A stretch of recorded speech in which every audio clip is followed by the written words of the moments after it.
And in the spirit of education, please help me welcome Leslie Freed, curator of our museum.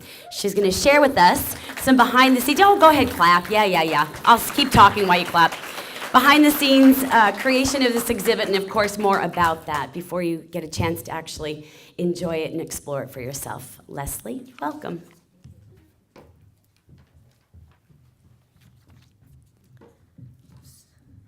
Shorter than me? My mother's shorter than me, though. Okay, so I would like to welcome everybody to this celebration for the opening of this exhibit. I want to specifically thank our presenters this evening for coming and sharing in our excitement. Senator Murkowski, Mayor Berkowitz, Diane Kaplan, Wynne Wagaman, and Steve Haycox. You honor us with your presence. I'm sorry that Senator Sullivan couldn't make it, but Julie, thank you for coming. I want to say thank you as well to the Rasmussen Foundation, the Alaska Humanities Forum, the Atwood Foundation, the Alaska Moving Image Preservation Association, and Wynne Wagaman for their generous support. Last but definitely not least, I want to celebrate the efforts of my team of artists, graphic designers, printers, craftsmen, carpenters, and film and audio professionals in helping to translate my ideas into color, shape, moving image, and sound.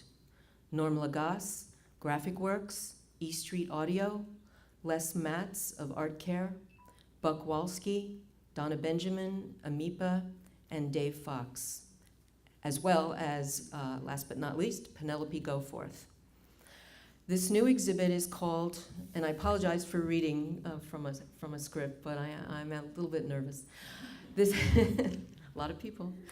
This new exhibit is called A Refuge in the Last Frontier, Evolution of the Alaska Development Plan. On the eve of World War II, Alaska became a beacon of hope for Jews still trapped inside the Third Reich.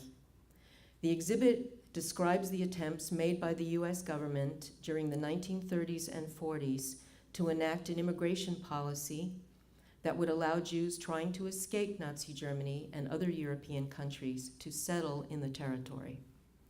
The failure of the Alaska Development Plan was a reflection of the climate in the United States at the time. The nation's response to the refugee crisis then was very conflicted. I have an interesting job here.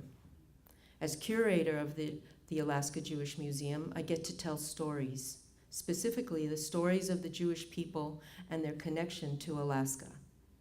When I begin the process of research for an exhibit, I follow up on clues.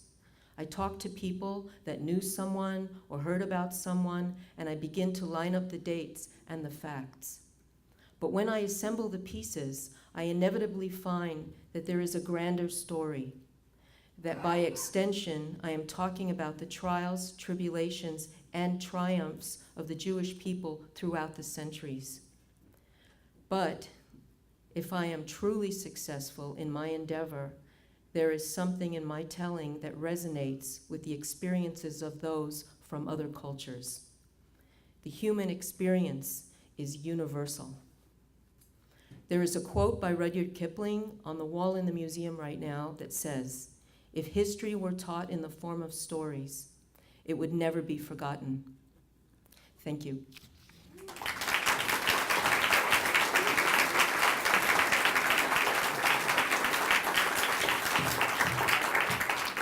Thank you very much, Leslie. We look forward to seeing the exhibit shortly.